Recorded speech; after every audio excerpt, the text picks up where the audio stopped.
Boa noite, meu irmão.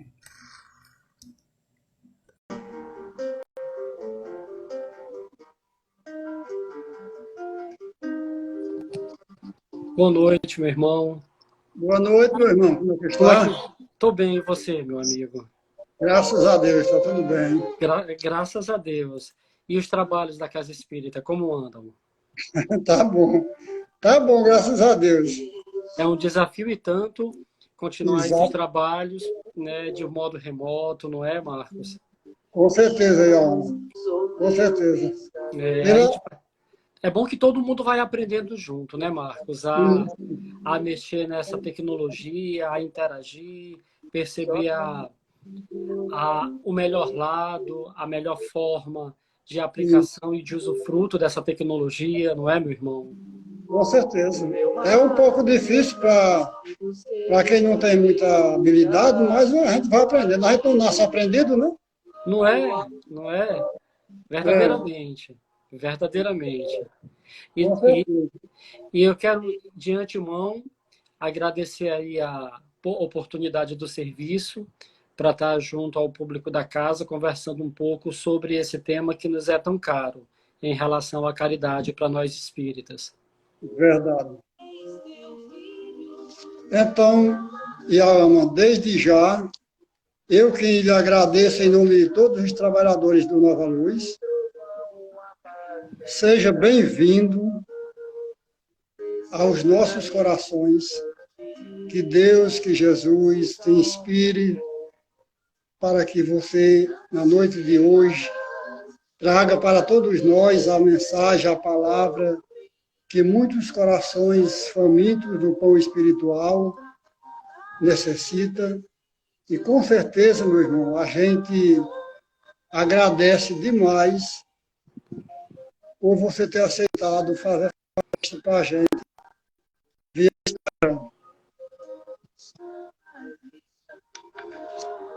Então, como é que nós vamos fazer, aluno? Eu faço a prece inicial e você faz a prece final, como é? Diga aí.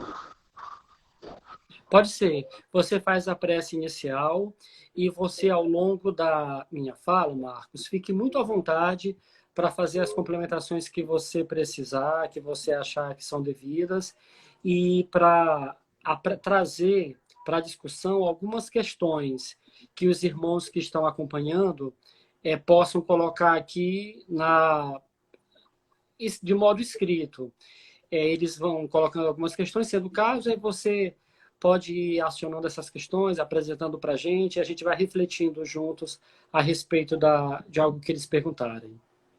Pronto. Então, como a gente sabe que o Instagram só dá tempo de você falar 1 hora, né? Aí a gente tem que repetir a live. Mas a gente termina antes. Vamos fazer o possível para terminarmos antes. Pronto. Então, de qualquer forma, se não terminar, a gente já está avisando, não é isso? Tá bom. Tá bom. Ok. Então, vou fazer a prece.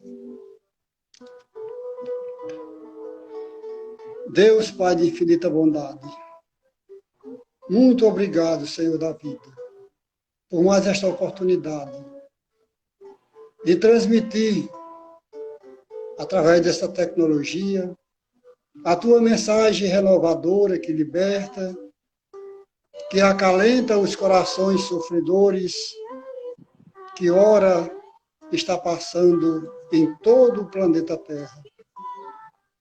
Obrigado, Deus, Pai de infinita bondade, pelo pão de cada dia, o pão espiritual e o pão material. Obrigado, Jesus, Mestre querido, pela tua companhia, pela tua inspiração que recebemos. Obrigado, Maria Santíssima, Senhora de infinita bondade, Mãe de todas as mães. Que o teu amor envolva todas as mães, Maria Santíssima. Obrigado, bem-amados irmãos, queridos irmãos da espiritualidade, de toda a seara espírita, de toda a seara cristã. E na noite de hoje, queridos irmãos, o nosso irmão Iauama possa transmitir a mensagem renovadora e confortadora aos nossos corações. Muita paz e muita luz nos corações de todos. hoje, agora e sempre. Graças a Deus. Que assim seja. Fique à vontade, meu irmão. Marcos, querido, me dê um instantezinho, por favor. 30 Fique à segundos. vontade. Fique à vontade. Enquanto isso, sejam todos bem-vindos, pessoal. Sejam todos bem-vindos. Pessoal do Madre Teresa, de lá de Jericó. Pessoal de Souza, de Católica do Rocha. De todos os das casas espíritas da coordenadoria do Médio Piranha e do Alto Sertão, que estão nos acompanhando nesse momento, e a AMA. Sejam todos bem-vindos a todos. E todas, todos e todas. Fica à vontade, meu irmão, agora. Obrigado, Marcos. Marcos, querido, essa temática que você nos pede do dia de hoje sobre caridade, ela é um dos fundamentos basilares da nossa formação enquanto espíritos e, em especial, da nossa formação enquanto espíritas. Caridade é uma das bases estruturantes, uma das categorias referenciais da codificação espírita. Algumas pessoas que, porventura, passem por aqui na noite de hoje já devem ter visto essa palestra, essa estrutura dentro do que eu vou trabalhar aqui, que está dentro do Evangelho segundo o Espiritismo e no Livro dos Espíritos. Não vai ser novidade para algumas pessoas aqui conosco. No entanto, é importante que nós partamos dessa fundamentação que referencia a caridade na codificação espírita. Inicialmente, é bom lembrar que a caridade ela é uma das leis morais. A terceira parte do Livro dos Espíritos, ela reúne as leis morais e nos apresenta 11 leis morais. E só para que a gente possa lembrar muito rapidamente dessas leis morais da terceira parte do Livro dos Espíritos, começa com a lei de adoração, a lei natural, a lei de adoração, a lei de trabalho, a lei de destruição, a lei de conservação, a lei de sociedade, a lei de igualdade, a lei de progresso, a lei de amor, justiça e caridade, a lei de liberdade e a lei da perfeição moral.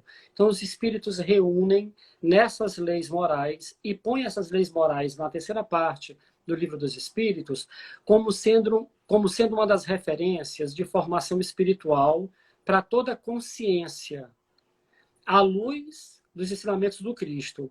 Então, os espíritos, os benfeitores espirituais, nos referenciam que a gente não se consciencializa, nós não nos tornamos espíritos melhores para outras gradações da classificação espírita, como nos lembra a questão 100 do Livro dos Espíritos, se a gente não entende, não vive referencialmente essas leis. Porque essas leis são as leis de refinamento da nossa consciência, da nossa formação e da qualificação das nossas condutas como filhos de Deus. É por elas, por essas leis morais, que nós vamos refinando o espírito e nos conscientizando em relação à condição de sermos um espírito dentro de uma jornada evolutiva e não nos confundirmos por muito tempo enquanto personas dentro de uma etapa de evolução relativa a uma encarnação. Então são essas leis morais que vão nos projetando para fora, vão consolidando, consistindo a nossa base espiritual, vão nos identificando como esses seres de uma jornada que caminham na direção de Deus. Sem essas leis morais, a gente não dá conta de viver uma vida mais serena, mais tranquila, mais assenhoreada, fazer melhor uso da razão, fazer melhor uso do livre-arbítrio, vibrar de modo espiritual, mais luz. Pelo contrário, nós vamos nos asfixiando, nos envolvendo numa aura de distanciamento de Deus, de dor, de sofrimento. E quanto mais nós vivemos essas leis morais, mais nós irradiamos e nos consistimos na nossa real essência, que é a de espírito que somos. E a antepenúltima lei dessas leis morais que eu acabei de citar, da terceira parte do Livro dos Espíritos, é a lei de amor, justiça e caridade. os benfeitores espirituais nos informam que não dá para entender uma coisa sem a outra, porque é uma única e mesma lei. Não são três leis, uma lei de amor, uma lei de justiça e uma lei de caridade. Não é assim. Porque os espíritos nos dizem, por intermédio do livro dos espíritos, que não há amor sem justiça e não há justiça sem amor. E, por sua vez, não há amor e justiça sem caridade. E não há caridade sem justiça e amor. São três bases de um mesmo princípio universal de consciencialização espiritual. O amor sem justiça é um amor permissivo, é um amor ciumento, é um amor que aprisiona, que reduz, que embota o processo de aproximação com Deus e de crescimento íntimo, pessoal. O amor sem justiça é um amor egoísta, é um amor doente. A justiça sem amor é tirana. Tirana, altamente tirana. Toda justiça, num plano mais refinado, mais consciente, ela tem um quanto de educação, de oportunidade, de reforma estrutural oferecida àquele que está sob pena da expiação no alcance da justiça. E justiça e amor sem caridade, elas não se põem em pé. Elas não dão conta de renovar-se, de, a partir da sua essência, prolongar-se tempo adentro, rumo ao infinito. Então, os espíritos nos informam que trata-se de uma mesma e única lei, a lei de amor, justiça e caridade, compondo o mesmo movimento de consciencialização espiritual. Nesse encontro, nessa reflexão da noite de hoje, junto com os integrantes da Casa Espírita, do Núcleo Espírita Nova Luz, de Pombal, nós vamos tratar da caridade. E aí, com o passar do tempo, é importante que a gente volte a conversar sobre a lei de amor, que está no capítulo 9 do Evangelho segundo o Espiritismo, e a lei de justiça, ou que seja a justiça divina. E lá na frente, em outro momento, fecharmos, que aqui vai ser muito introdutoriamente, fecharmos a lei de amor, justiça e caridade em uma mesma conjunção de esforços para a consciencialização. Então, dito isso, que a caridade está contida em uma tríade com amor e justiça, o que é caridade? Não é? A caridade, segundo os benfeitores espirituais, por intermédio da codificação espírita, ela está estruturada em três eixos: a caridade material, a caridade moral e a caridade essencial. Não são três eixos distintos e não são três eixos diferentes, ilhados entre si. Não é. Nós vivemos a caridade material, moral e essencial ao mesmo tempo. Para corações mais endurecidos, Marcos, para corações mais egoístas, vaidosos, orgulhosos, um pouco mais entregues às esferas da leviandade, a caridade ela parece ser tão, e consegue ser compreendida tão somente no plano da materialidade, da face da caridade material. Mas não é. Os espíritos nos dizem que quando do exercício da caridade material, esse exercício ele não se estabelece definitivamente sem a caridade moral integrada a essa caridade material. Então vamos lá. O que é a caridade material? É aquela que nós vamos nos desentralhando a alma, desentralhando o coração, trabalhando a liberação do egoísmo, do aferramento à materialidade. Eu sempre, quando converso sobre a caridade material, eu uso o exemplo do guarda-roupa, que para mim é muito ilustrativo. E trouxe esses exemplos tantas vezes falando em caridade material, que é o seguinte: dentro dos nossos guarda-roupas, há peças que nós nunca mais vamos usar. Há outras peças que nós usaremos mais 2 ou 3 vezes, no máximo 4.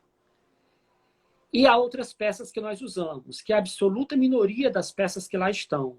O que é que faz no nosso guarda-roupa todas as peças de roupa que nós já não mais usamos?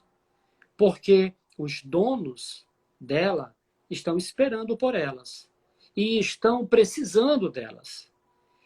Isso, a gente só não consegue se libertar dessas peças, não é pela peça em si, é porque elas representam um real problema que está dentro de nós, que é o egoísmo, a nossa... o estar imiscuído, a nossa relação profundamente capilarizada de posse, de confusão entre nós e o material, entre nós e as posses. E aqui nós estamos entralhados, por vezes, com um espírito altamente comprometido com um plano material do ter. Muito mais do que do ser. E a gente não consegue ser pelo peso, pelo aferramento, pela vinculação com as posses que nos aprisionam a alma.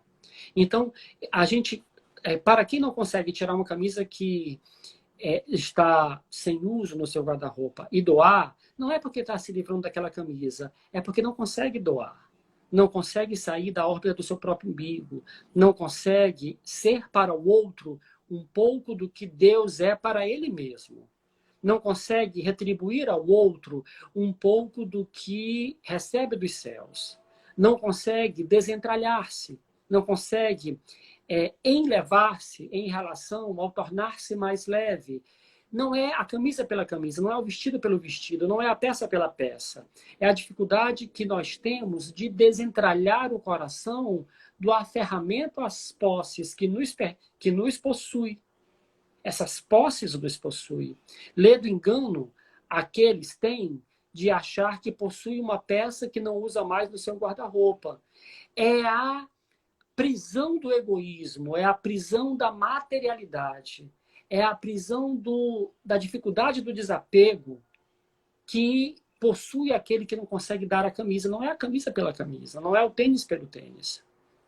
Então, muito a duras penas, a gente precisa entender que a gente precisa se desentralhar a alma, precisa dar condição a nós mesmos de desentralhar essa alma, de tornarmos-nos um pouco mais leves, mais donos do que nós temos, e não o que temos donos da gente. Trabalhar esse processo de desvencilhamento do egoísmo, do desapego. Nós precisamos disso.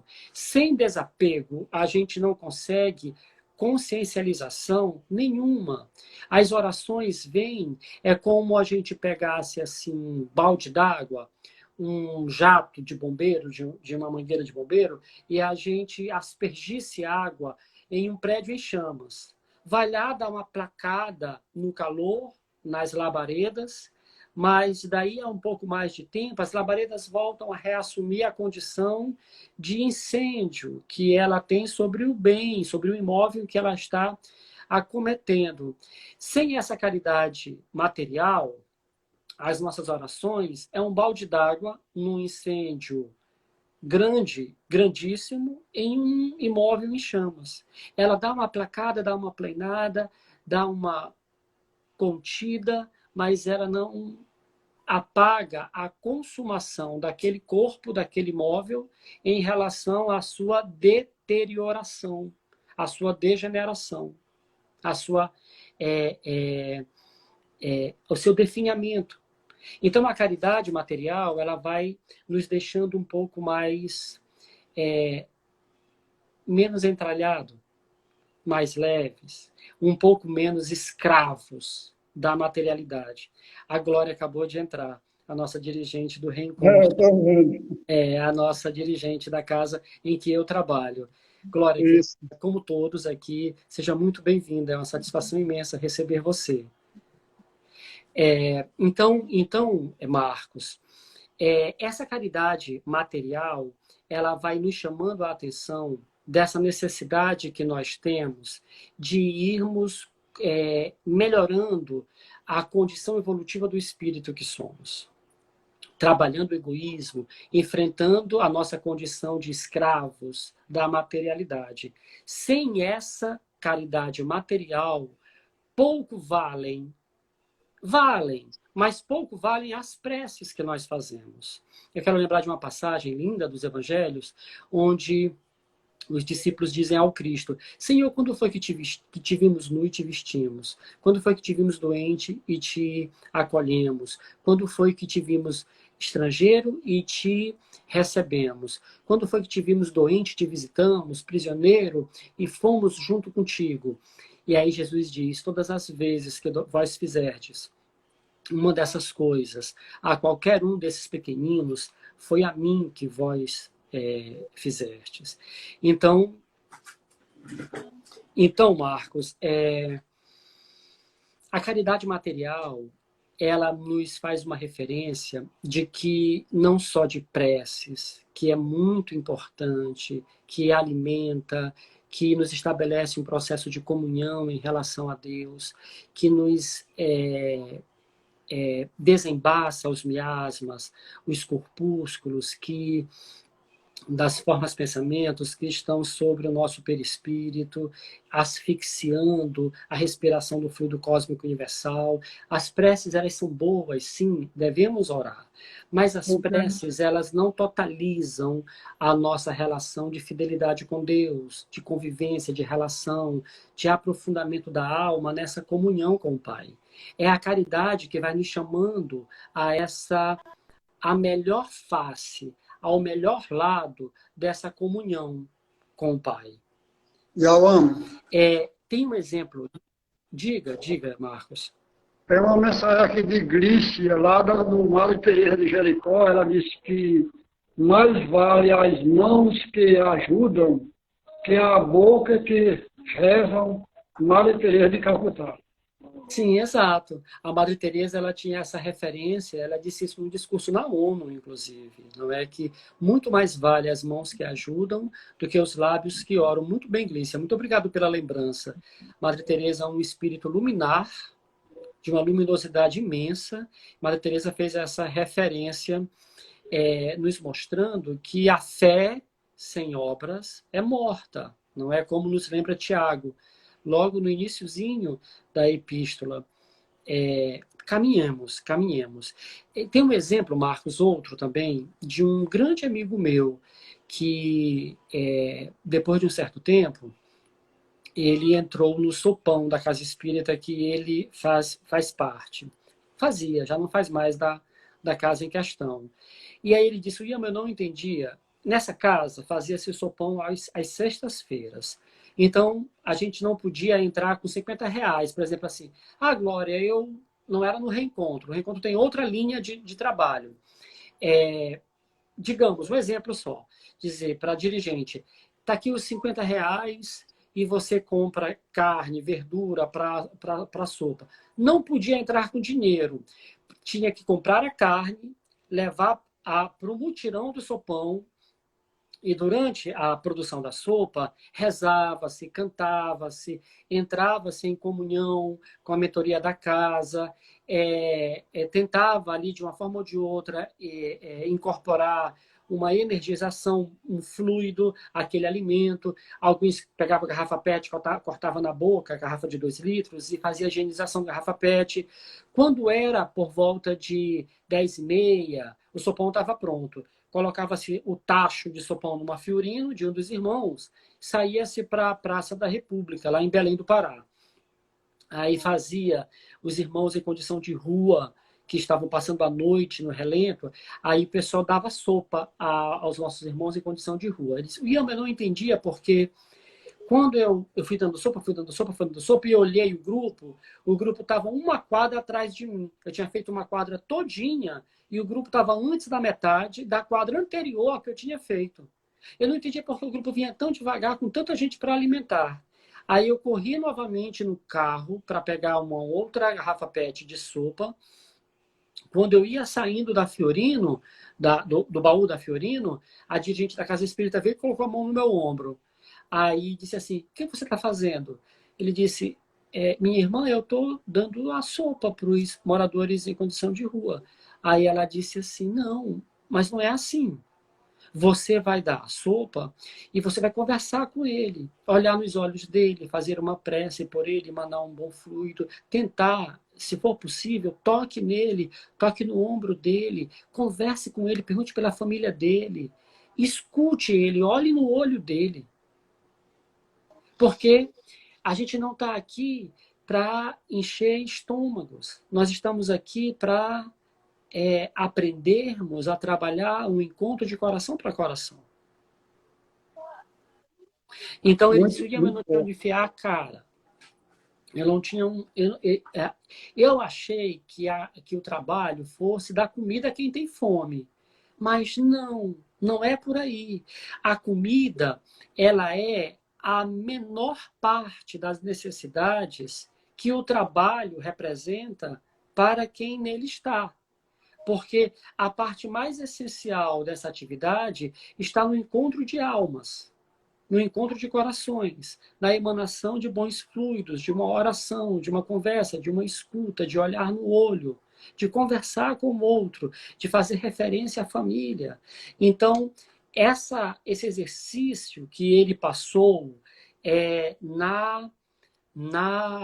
nessa experiência do sopão da Casa Espírita, é uma experiência que os benfeitores espirituais já nos trazem no Livro dos Espíritos, no Evangelho segundo o Espiritismo, porque é a caridade moral que vem nos apresentada pelos benfeitores espirituais no capítulo 13 do Evangelho segundo o Espiritismo. Então, ele diz, olha, não há caridade material sem a moral. A caridade moral é aquela caridade que ela não está totalmente envolta a um insumo material. Não está se doando dinheiro, não está se doando um alimento para saciar a fome física, não está se doando nenhum produto a partir do despreendimento material que entralha a alma. A caridade moral é aquela caridade que a gente começa a sair do sepultamento em torno do nosso próprio umbigo, de dentro da órbita do nosso umbigo. Porque muitos de nós estão sepultados no entorno do próprio umbigo. Não consegue perceber a vida, o outro, não consegue perceber as coisas que o constituem enquanto espíritos fora da órbita do seu próprio umbigo. Não dá conta.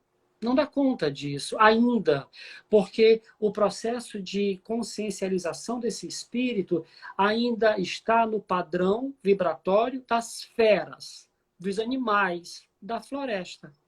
Não Oi, saiu daquela dependência instintiva que a condição animal traz como um atavismo para o espírito que agora estagia na condição hominal.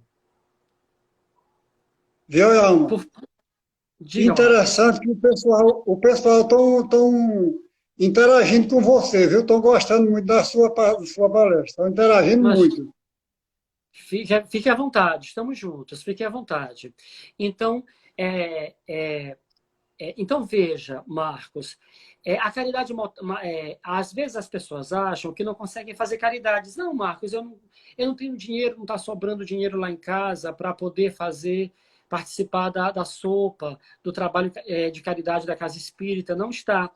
E as pessoas precisam perceber que há também uma outra caridade, que é essa caridade moral, que é a essência da caridade material.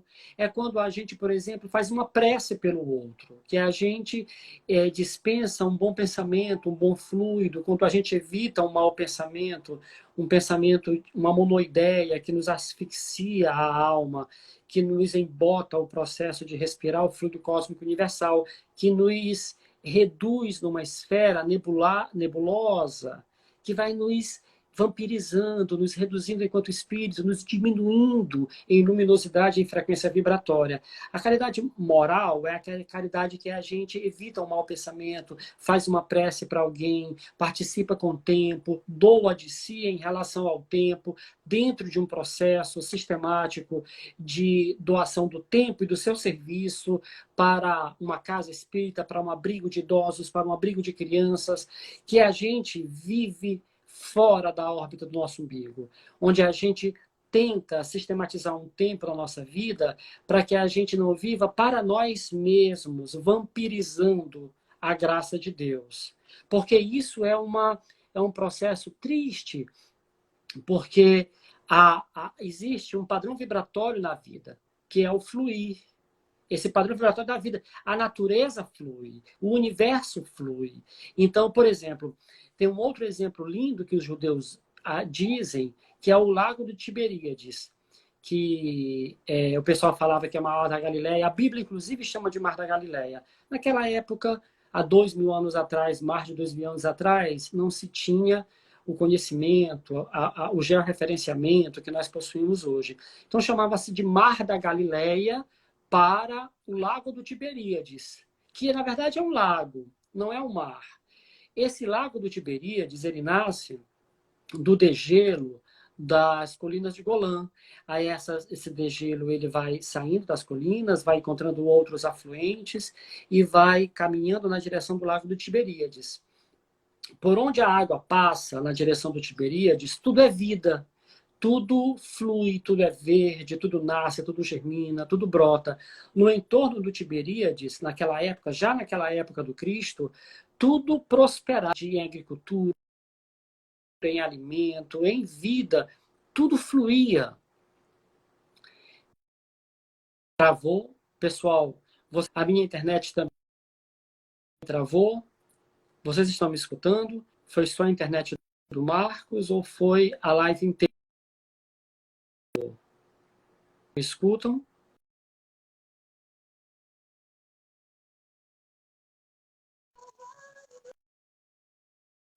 Escutam? Valesca? Ah, tá. Voltou. Deu uma travada. Foi, deu uma Voltou. travadinha, Então, deu. por onde a água fluir, tudo é vida. Aí essa água sai do Tiberíades, ela caminha na direção do Mar Morto, chega no Mar Morto, ela é represada. Ela embaça no Mar Morto, ela entrava no Mar Morto. De lá ela não vai para lugar nenhum. Por ela represar, ficar contida no Mar Morto, o índice de salinização da água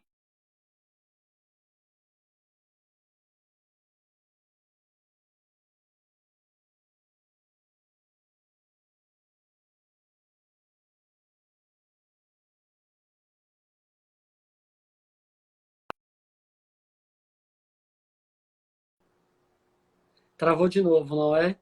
Mas vamos Foi. continuando. Então, tudo Bom, que represa como o Mar Morto, a tendência é o apodrecimento. Tudo que para, tudo que trava, tende a apodrecer, tende a feder. Como as águas do Mar Morto, por exemplo, que vai recebendo, concentra, trava, para. De lá da frente do Mar Morto, tudo é morte, tudo é árido, tudo é deserto, tudo é terra. Tudo é distante de um processo de vida, porque o Mar Morto represou. Então, uma das codificações da natureza é o fluir. Fluir mágoa, fluir perdão, fluir culpa, fluir aprisionamento, fluir de si. O espírito que não flui, que tende a represar, que tende a concentrar, tende a apodrecer do ponto de vista do fenecimento, do ponto de vista da autovampirização, do ponto de vista da nebulosidade que vai o fechando em torno de si e vai impedindo que ele respire, esse espírito respire o fluido cósmico universal, se alimente desse fluido cósmico universal de modo mais e melhor. Então, tudo que não flui apodrece. Tudo que não flui, que concentra, que trava, a tendência é morrer, é matar.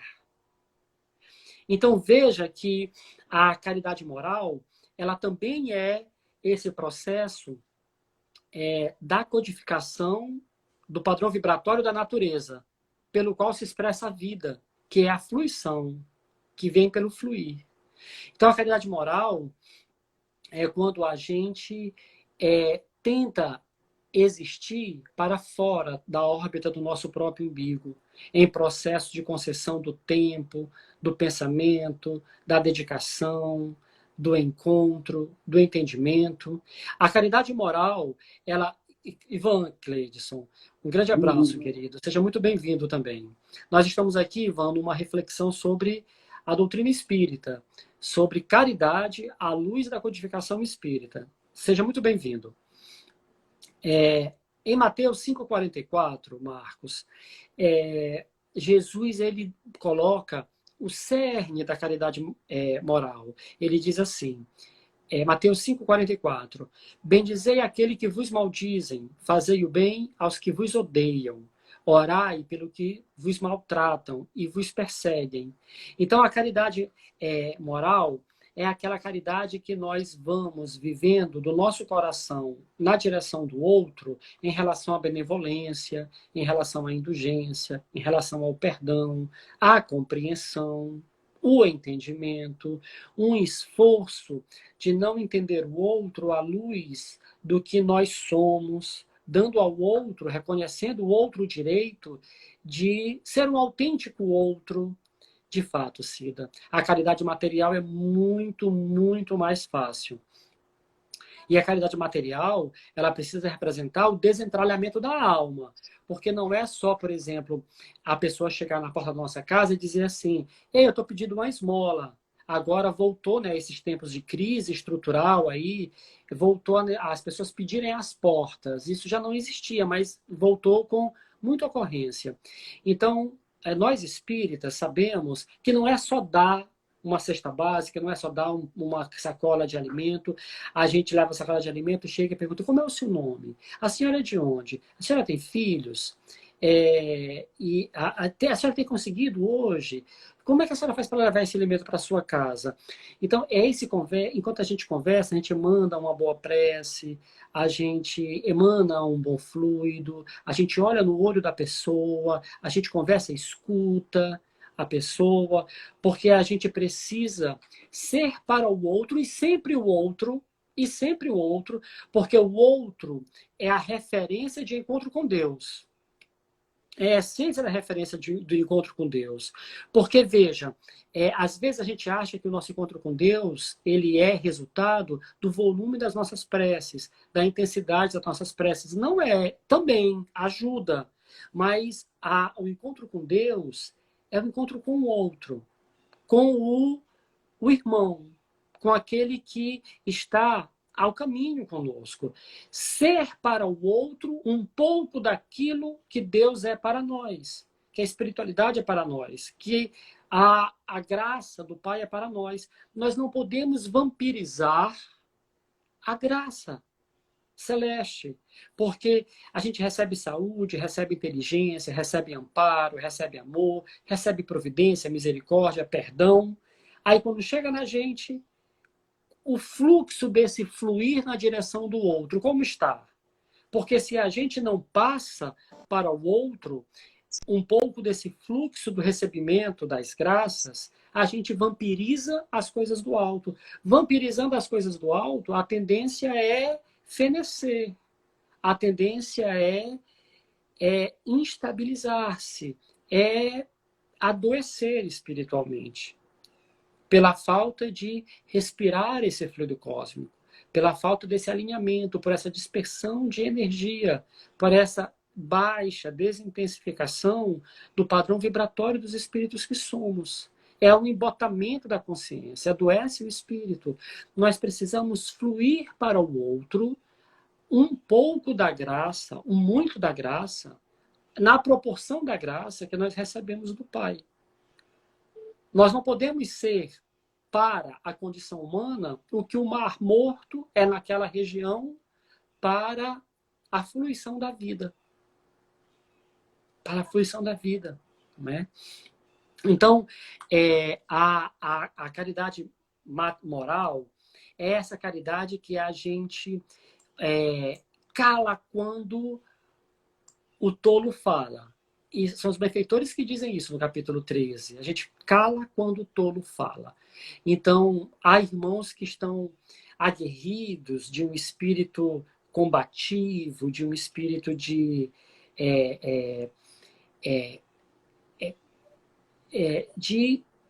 um espírito bélico, né? E aí, quando a gente consegue silenciar-se, isso é uma caridade também moral, que a gente dá conta.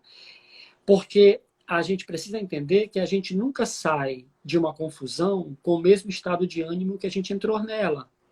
A É gente não verdade. precisa, nunca sai, né? A gente precisa entender, como o Chico dizia, que todo litro de verdade sempre cabe uma gota de amor. Ah, vou dizer umas verdades a ele. Vou dizer umas verdades que ele precisa escutar. Não, ninguém precisa escutar essas verdades. Elas não são é verdade. Porque a verdade ela só é verdadeira quando ela acontece com amor e por amor. Acontecendo com amor e por amor, ela tem um outro padrão vibratório, uma outra codificação vibracional. Então, a caridade moral é essa disciplina do espírito de conter as nossas pulsões na direção dos nossos ânimos. Isso também é uma caridade moral, que é o cuidado da nossa frequência vibratória na relação com o outro, que a gente ainda não consegue de forma alguma por vezes, mas que os espíritos estão aí nos apontando pela codificação espírita, o que configura essa caridade moral no processo de refinamento, de consolidação dos espíritos que somos, de superação dos atavismos, de enfrentamento das viciações mentais que ainda nos constituem em, em muito, em larga escala. Não é? Então, os espíritos também dizem que quando a gente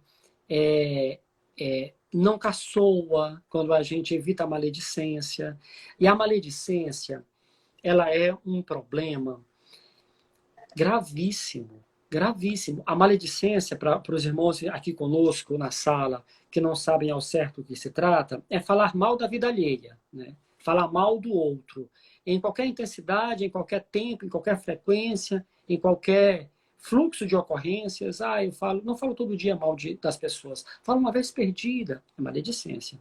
Então, a maledicência, ela tende a deformar o perispírito, né? O Jean tá aqui conosco também. Jean, eu lembrei desse caso lá em Belém do Pará, que ele tinha clarividência. E aí ele olhava as pessoas, por vezes, e aí ele via o perispírito das pessoas. E aí ele tinha na reunião mediúnica, ele pedia que nós rezássemos pelo centro de força laríngeo de uma dada irmã da casa espírita. E ele via aquela conversa, a reunião mediúnica, ele colocava o nome da pessoa lá no caderninho para a gente rezar por ela. Uma vez saindo da casa espírita, da reunião mediúnica, eu fui lá com ele e digo assim, meu irmão, por que você pede tanto para a gente rezar pelo centro de força laríngeo da irmã fulana? Olha, Desculpa, é porque se eu, assim, eu posso ajudar mais, se eu entender um pouco melhor. Não é para julgar, me entenda, por favor. Como a gente tinha uma relação profunda de amizade, ele me disse, Yama, porque há uma ferida que purga, que tem um odor fétido na altura do chakra laríngeo dela. Então, veja, a maledicência tinha deformado o perispírito. Tinha deformado o perispírito. Aquele perispírito dela precisava, aquela ferida precisava sair. Como ia sair de lá, não sei. Pode ser que, de diversas formas, pode ser que uma energização, uma pacificação, uma disciplina na alma vá curando aquela chaga que está lá deformando o perispírito na altura do centro de força laríngeo dela. Pode ser que cure, mas pode ser que não, que tudo isso só amenize a chaga e vá ter que purgar por um câncer. Às vezes, o câncer é um expurgo de uma chaga da alma. e Às vezes, necessário. às vezes o câncer é um expurgo de uma deformação que há no perispírito, constituída nessa encarnação ou em outras encarnações, num processo de adoecimento. Porque a doença, a maioria das doenças, ela primeiro se instaura no espírito e depois ela irrompe pelo corpo. O corpo é só um mata-borrão. Nós não Exato. somos o corpo. O corpo é só um mata-borrão. Então, há uma chaga que deformou o perispírito dela. Então, veja, como é que a gente cura isso agora, né? Então, a gente não conseguiria cura se alguém não chegasse e não conversasse com ela. Então, a dirigente da casa foi chamada e disse, minha irmã, a senhora precisa dizer que a gente está rezando, a gente está tentando conter a ferida que está constituída no centro de força laríngeo da irmã, que deformou o perispírito dela já, mas as nossas preces continuando aqui, e ela continuando no mesmo estilo de vida que ela tem, fora da casa espírita, e mesmo na casa espírita, as nossas orações aqui muito pouco vão ajudar. As nossas emanações fluídicas muito pouco vão ajudar. Ela precisa de uma caridade moral para com ela mesma, para que as nossas preces aufiram mais resultado. Então, é uma conjunção de esforços, de corações, de corações encarnados e desencarnados nesse processo, do qual a reforma íntima é a referência maior, nossa e dela.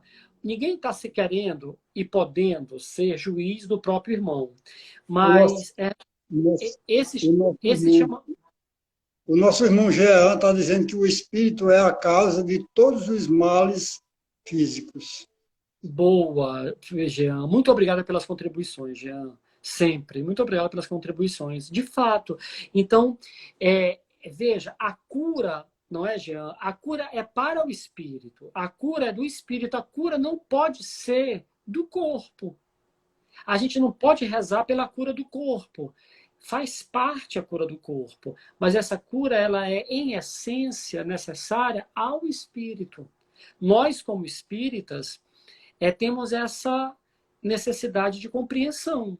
Tem uma casa, Marcos, em Luisiânia, em Goiás, que há um centro espírita lá, um centro de cura, e essa questão de cura, num outro momento a gente pode conversar melhor sobre isso. É muito Uhum. complicado cura, sabe? Muito, muito complicado. Essas reuniões de cura, esses processos de cirurgias espirituais para a cura, é muito complicado, porque como é o espírito que precisa da cura e não o corpo, então muitas vezes quem é curado não entende que aquela cura ela é necessária de embaraçamento ao espírito. Procura a cura do corpo e não é orientado, não é informado, que não é o corpo que precisa da cura. O corpo se cura, depois volta a adoecer. O corpo se cura, depois volta a adoecer. Ou então desencarna do mesmo processo de atenuação da chaga que rompe do espírito, como o Jean nos lembra aqui. Então, há essa casa espírita lá em Luisiânia, que o médium incorpora, o médium de cura faz cirurgias espirituais, ele incorpora, 6 horas da tarde, das sextas-feiras, que é quando ele atende, tem 300 pessoas, 200 pessoas na fila. Aí ele Caramba. passa incorporado na fila, em revista, ele sai tirando as pessoas da fila, Marcos. Ele diz, olha, você sai, você sai, você sai, você sai, você sai. Aí ele passa na fila todinha, ele tira as pessoas da fila. Tira, às vezes 10, às vezes 20, às vezes 80 pessoas da fila. Aí ele leva as pessoas para dentro de uma sala, faz um trabalho paliativo e diz, olha, meu irmão, eu não posso curar vocês, porque a cura de vocês é o desencarne dessa encarnação. Faz parte do processo de cura. E vocês podem desencarnar curados e podem desencarnar ainda doentes. A opção é de vocês. Para a necessidade de vocês, a cura é um desencarne curado. Ora, mas. Então veja. Aí daí, aí faz mas só que ele faz isso de modo muito caridoso, vai um passe antes, com todo o jeito do mundo ele diz isso. Depois ele sai da sala, tem outro passe nesse pessoal, e diz: olha, ninguém está decretando aqui um atestado de óbito para vocês. dizendo que vocês vão morrer. Vocês podem não morrer, mas não é aqui que vocês vão encontrar essa cura, porque ainda não está no tempo. Por exemplo, vocês querem curar, mas ainda são maledicentes. Vocês querem cura, mas são avarentos ainda. Vocês querem curar o corpo, mas são altamente egoístas em relação àquilo que vocês acham que possuem, que na verdade possuem o espírito de vocês, um carro, um título, uma posse, uma referência de distinção na sociedade. Simone, querida, as doenças, tem casos e casos.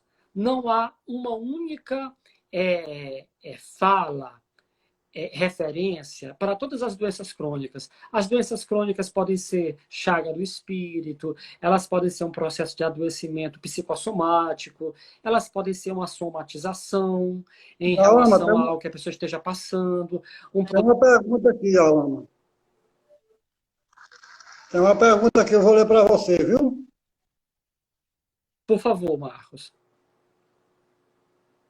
Deixa eu ver aqui. Pronto. A Simone está dizendo que quem tem uma doença.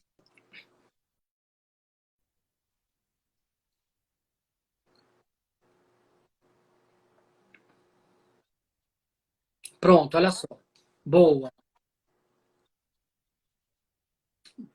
Boa pergunta, Simone. As doenças crônicas não têm uma única explicação para todas elas. Elas podem ser um processo de somatização psicológica, a dureza dos corações, elas podem ser uma degeneração do perispírito, elas podem ser um atavismo de uma outra encarnação que a pessoa esteja expurgando nessa encarnação, que precisa pedir a cura, precisa ir atrás de cura, precisa cuidar-se, precisa pedir a Deus para ficar boa, precisa entender, precisa de passe, sim.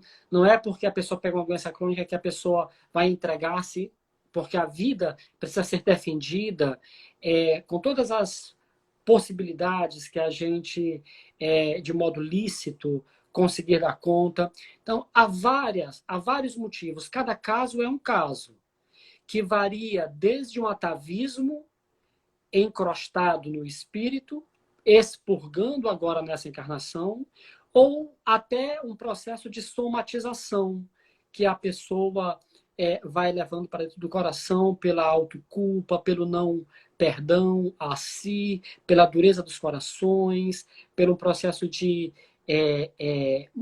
cobrança exacerbada, de ansiedade não tratada, de distanciamento em relação às coisas do alto. Então, há várias possibilidades. O tratamento psicológico, médico e espiritual faz-se necessário. Em todas elas.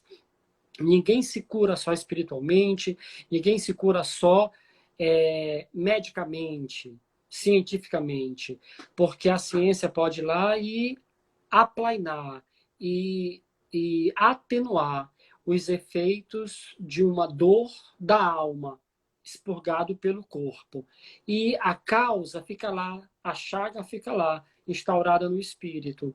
Então, os processos de cura, muito obrigado, Edson. Os processos de cura, como eles se dirigem ao espírito, eles nunca podem ser empreendidos tão somente na parte material, pela parte material, porque nós não somos apenas essa parte material.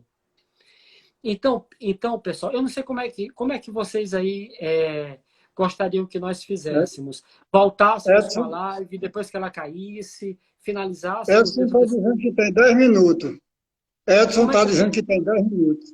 Como é que a gente faz? A gente finaliza dentro desses 10 minutos, volta com a live? Como é que a gente faz? Finaliza? Pode ser. O pessoal está interagindo bastante, viu, Iama? Eu acho que valeria a pena voltar se eles tivessem esse tempo de voltar depois para mais 10 ou 15 minutinhos numa nova conexão. Mas eu vou tentar terminar. Eu vou tentar terminar e aí depois a gente pode, com o passar do tempo, em outras oportunidades, o Jean também, viu, Marcos? Traga o Jean para essa reflexão. O Jean é um valoroso trabalhador espírita, de um conhecimento da codificação sólido, Traga ele também. Eu nem falei com ele, né? Estou até fazendo uma deselegância para Com com o meu certeza. irmão. Olha, o pessoal Mas do Maria traga ele. Tereza, o pessoal do Thaís, eu Maria não vou... Tereza lá de Jericó estão dizendo que é bom você voltar à live, viu? Pois é, também pode ser. Pronto. É, então Marcos, veja aí o Jean que ele pode vir colaborar também com Com os certeza. trabalhos, viu? Valoroso trabalhador espírita. Então, Thaisa, faça sua pergunta. Temos aí uns 5 minutinhos ainda. Depois a gente volta à live. Pode ser, pode ser. Então, Marcos, depois eu espero você conectar e eu entro na tua conexão e peço a partida, Eu tá entro, bom? eu entro e você me pede de volta. Eu aceito você. Pronto, então deixa eu tentar fazer uma síntese nesses minutinhos que nos faltam, enquanto a Thaís elabora a questão Certo, dela. certo. Não foi exagero, não foi. Então, veja lá, Marcos, a caridade material é a caridade que envolve a essência do desapego, do enfrentamento do orgulho. A gente não dá só por dar, a gente dá materialmente uma comida, um dinheiro, algo material, na direção de trabalhar o desvencilhamento, o desapego, o orgulho, o egoísmo, de aliviar-se, trabalhar, enfrentar esse processo de escravização da materialidade, de trabalhar a escravização da materialidade. Não damos por dar, damos em função de enfrentar a escravização, superar, sair da escravização da materialidade, tá bom? Thaís, a gente, na volta da live, a gente responde essa sua questão. Memoriza a pergunta dela, viu, Tá Iane? bom, tá bom. A caridade moral é uma caridade integrada, não é uma outra caridade, não é uma caridade posterior para ser feita depois da caridade material estar sendo feita, não é. É uma caridade integrada, é uma outra da mesma moeda, que ela está no imaterial, está no refinamento moral. É quando a gente evita a maledicência, evita a indisciplina, quando a gente tenta existir fora da órbita do nosso umbigo, na direção da benevolência para com os outros, da indulgência para com as faltas alheias, do perdão das ofensas dos outros, do auto-perdão. Um processo de disciplinamento do espírito, moralmente, que cura a alma, que cura as chagas do espírito, por intermédio da existência para fora da órbita do nosso umbigo. É quando a gente não existe, existe não somente para nós e para os nossos. Quando a gente existe para o outro e quando aquele vínculo de relação não leva em si algo material, necessariamente, mas uma prece, o tempo, a escuta, a doação, o acolhimento, o entendimento, a disciplina, o tratamento do outro como nós gostássemos, como nós gostaríamos de sermos tratados, é aquela lapidação das más inclinações que nós ainda carregamos na alma. Então, a caridade moral e a caridade material como duas referências de um mesmo movimento de consciencialização, de melhoramento do padrão vibratório, do espírito que somos, do espírito que somos. Exatamente. Então você memorize aí a pergunta da irmã.